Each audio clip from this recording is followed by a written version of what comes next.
Hello friends.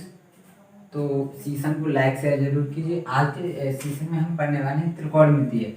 त्रिकोणमिति त्रिकोणमिति त्रिकोणमिति दोस्तों, हम त्रिकोणमिति को इंग्लिश में बोलते हैं ट्राइगोनोमेट्री। क्या बोलते हैं दोस्तों? ट्राइगोनोमेट्री। तो TRI ट्राइगोनोमेट्री। तो इसका मतलब क्या होता है दोस्तों? त्रिकोणमितीय का मतलब होता है ट्राइगोनोमेट्री, जिसे हम इंग्लिश में ट्राइगोनोमेट्री बोलते हैं। तो इसका मतलब होता है दोस्तों ट्राई का मतलब होता है TRI। ट्राई का मतलब होता है दोस्तों तीन। मैं आपको आज त्रिकोणमिति का मतलब बताता हूँ। तीन। गोनो का मतलब होता है दोस्तों भुजा। और यहाँ पे मैट्री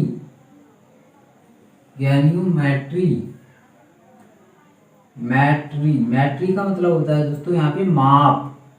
यानी कि त्रिकोणमिति का मतलब हुआ दोस्तों यहाँ पे तीन भुजाओं की माप। यहाँ पे हमें त्रिकोणमिति चैप्टर में आसानी से क्या करना होता है?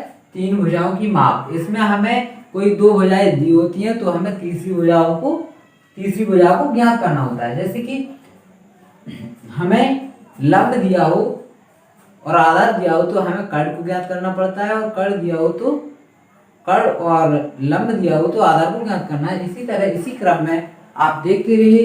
सीशन को लाइक से जरूर कीजिए दोस्तों। यहाँ पे मैं आपको बता दूं, आप यहाँ पे त्रिकोणमिति का मतलब समझ ही गए होंगे। तो इसको त्रिकोणमिति, तिर का मतलब हुआ तीन, कोण का मतलब हुआ कोण, और मिति यानी कि तीन भुजाओं की माप। त्रिकोणमिति का मतलब हुआ दोस्तों तीन भुजाओं की माप। हम तीन भुजाओं को कैसे माप सकते हैं? दो भुजाओं के हेल्प से हम तीसरी भुजा को कैसे ज्ञात कर सकते हैं? इस लेक्चर्स में आज हम आपको बताने वाले हैं। तो इसी को ध्यान में रखते हुए आप बने रहेंगे लास्ट तक। तो यहाँ पे देखिए, आप लिख भी सकते हैं त्रिकोणमिति को इंग्लिश में बोलते हैं ट्राइगोनोमेट्री, और जिसका मतलब होता है तीन भुजाओं की माप।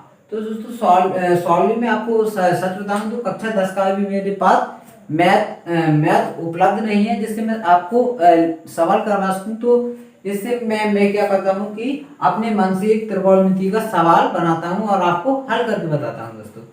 मान लीजिए एक समकोण त्रिभुज में मान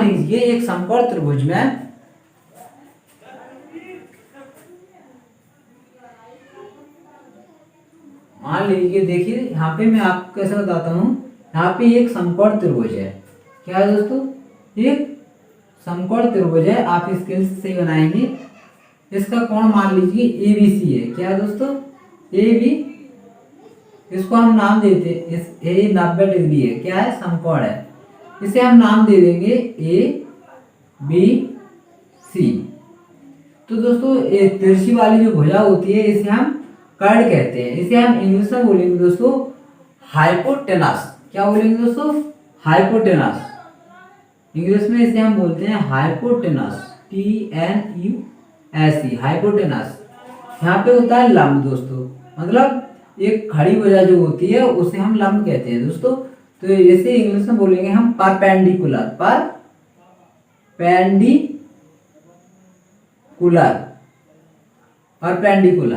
यहाँ पे इस वाली भुजा को बोलेंगे दोस्तों हम आधार को हम इंग्लिश में बोलेंगे दोस्तों बेस। क्या बोलेंगे? बेस। तो इसका आज मैं आपको बेसिक बता दिया हूँ त्रिकोणमिति का मतलब होता है दोस्तों तीन भुजाओं की माप। हमें तीन भुजाओं की माप ज्ञात करना होता है, जिसमें एक मान लीजिए समकोण त्रिभुज है जिसका मान लीजिए लंब दिया गया है 12 सेंटीमीटर। कितना दोस्तों? 12 सेंटीमीटर। और कर्ण भी दिया गया है हमें कितना? कर्ण मान लीजिए 13 सेंटीमीटर दिया गया है। तो हमें आधार ज्ञात करना है दोस्तों। क्या करना है? आधार ज्ञात करना है। यहाँ पे हम आपको देख ही रहा होगा, जिसके यहाँ पे आधार क्या करना है दोस्तों? ज्ञात। तो यहाँ पे हम लिखेंगे क्वेश्चन में, एक मैथ नहीं है मेरे पास, लेकिन मैं एक सवाल आपको सिंपल सवाल बता रहा हूँ। कल से रेगुलर क्लास दी जाएगी। तो देखिए दोस्तों, यहाँ पे आपको क्या करना है? कि यहाँ पे लिखना है दिया है। क्या दिया है हमें? ये मान लीजिए हमारा क्वेश्चन है, ये क्वेश्चन है, तो इसमें हमें क्या दिया है दोस्तों? ए बी लंब कितना दिया गया है? ए बी बराबर 12 सेंटीमीटर। मान लीजिए हमें क्वेश्चन में ए बी बराबर 12 सेंटीमीटर और ए सी बराबर 13 सेंटीमीटर दिया गया है। ए सी बराबर 13 सेंटीमीटर, ठीक है ना दोस्तों। यहाँ पे हमें क्या करना है कि BC को फाइंड आउट करना है दोस्तों। BC को हमें कैलकुलेट करना है, ज्ञात करना है। BC हमें पता नहीं है, ठीक है दोस्तों। तो यहाँ पे हम क्या करेंगे, सबसे पहले होगा ये कि हमें इसे ज्ञात करने के लिए यहाँ पे हमने दिया है और क्या ज्ञात करना है ये लिख लिया। तो यहाँ पे हम लिखेंगे समकोण त्रिभुज ABC में। किसमें दोस्तों? ABC में, ABC में समकोण त्रिभुज ABC में कोण भी समकोण है दोस्तों। कोण भी क्या है? समकोण है। कोण भी क्या है? समकोण है। कोण भी समकोण है, मतलब 90 डिग्री का है। और तो यहाँ पे हमें इसमें पाइथागोरस प्रमेय से, इसकी में क्या कर देंगे दोस्तों? समकोण त्रिभुज ABC में पाइथागोरस प्रमेय से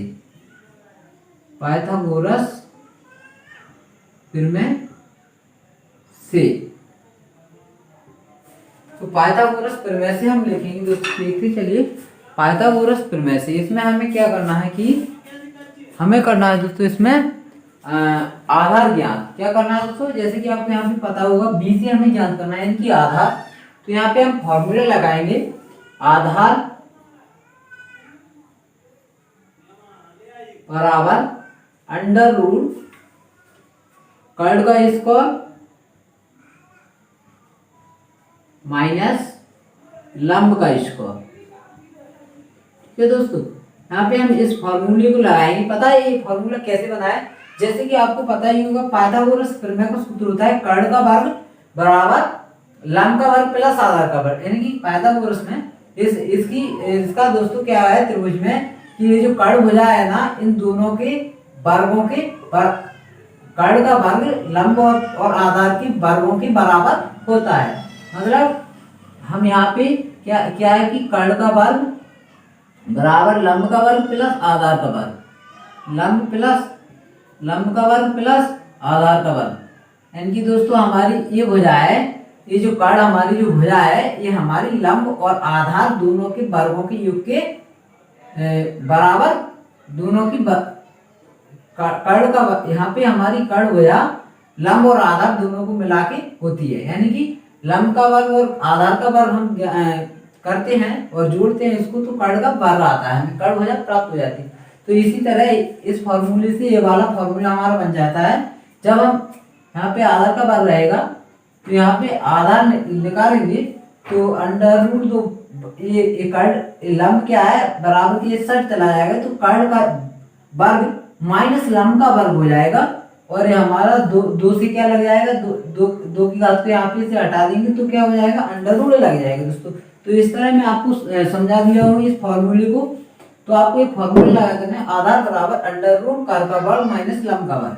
तो यहाँ पे हम लिखेंगे आधार क्या है दोस्तों हमारा BC, क्या है BC। यहाँ पे हम लिखेंगे BC बराबर अंडर रूट के अंदर लिखेंगे दोस्तों कर्ण है हमारा AC, यानी कि AC का वर्ग, AC का वर्ग ये रहा AC। और फिर इसके बाद है हमारा लंब, माइनस से तो माइनस लगाएंगे AB का वर्ग, यानी कि 12, यहाँ पे हम लिख देंगे AB का वर्ग, फिर यहाँ पे हम क्या करेंगे BC बराबर अंडर रूट लगाएंगे। AC का मान कितना है दोस्तों 13 और AB का है 12, तो यहाँ पे हम 13 का वर्ग माइनस 12 का वर्ग करेंगे। फिर इसके बाद हम इसी क्रम में, यहाँ पे सही से नहीं दिख रहा होगा नीचे तो ऊपर लिख रहे हैं BC बराबर, पहले इतने के बाद यहाँ से आप लिखेंगे BC बराबर अंडर रूट, देखिए 13 का वर्ग 169, मतलब आप जब 13 का 2 बार गुणा करेंगे तो 169 आ जाएगा माइनस, यानी कि घटाना का निशान आएगा, फिर 12 का वर्ग 144, यानी कि जब आप 12 का गुणा करेंगे तो आपको 144 प्राप्त हो जाएगा। अब यहाँ पे हमें BC बराबर अंडर रूट 169 में से 144 को जब हम घटाएंगे, देखिए दोस्तों 9 में से 4 है 5, 6 में से 4 कम करेंगे तो कितना बचेगा 2, 1 में से 1 कम करेंगे कुछ नहीं, यानी कि अंडर रूट 25। तो यहाँ पे दोस्तों आप जैसे कि जानते ही होंगे अंडर रूट 25 यानी कि 25 का वर्गमूल क्या है दोस्तों 5, 25 का वर्गमूल 5। तो यहाँ पे हमारा कोष्ठक से भाग 5 निकल आएगा, क्योंकि दोस्तों 5 का वर्ग कितना होता है दोस्तों 25, कितना होता है 25, और जब हम 5 का वर्ग 25 होता है, यानी कि हम 25 को इस तरह भी लिख सकते हैं 5 का वर्ग, तो वर्ग से अंडर रूट कट जाएगा तो हमारा 5 बाहर निकल आएगा। लेकिन वैसे ही हमें पता है कि अंडर रूट यानी कि 25 का वर्गमूल कितना है 5, यानी कि ये क्या लगा है दोस्तों वर्गमूल, अंडर रूट का मतलब है वर्गमूल, यानी कि ये 25 का वर्गमूल 5 है, यानी कि 5 का वर्ग कितना है दोस्तों 25, तो ये हमारा 5 प्राप्त होगा। फिर भी यदि आपको कुछ समझ नहीं आया हो तो आप कमेंट्स बॉक्स में जरूर अपने कमेंट्स के माध्यम से बताइए, आपके डाउट को क्लियर किया जाएगा अगले लेक्चर्स में। तो यहाँ पे आपको बता दें कि इस तरह हमने जैसे कि आधार प्राप्त कर लिया 5 सेंटीमीटर, तो इसी तरह यदि हमें आधार पता है और लंब पता है तो हम कर्ण को ज्ञात कर लेंगे, कर्ण नहीं दिया गया है तो इसी तरह कर्ण और आधार पता है, लंब नहीं दिया गया तो लंब को पता कर लेंगे। इसी तरह हम किन्हीं दो भुजाओं की हेल्प से तीसरी भुजाओं को ज्ञात कर सकते हैं। इसके अलावा इसमें बताया जाएगा tan थीटा cot थीटा जो हमारे फॉर्मूले होते हैं उनका मान रख के इसी क्रम में आगे करते चले जाते हैं। इसका बेसिक तो सिर्फ इतना ही है दोस्तों, तो इस लेक्चर्स में इतना ही। मिलते हैं आपसे अगले लेक्चर्स में। तो थैंक यू। आपको क्लास अच्छी लगी हो तो लाइक शेयर जरूर करना। अब मिलेंगे आपको कल शाम को।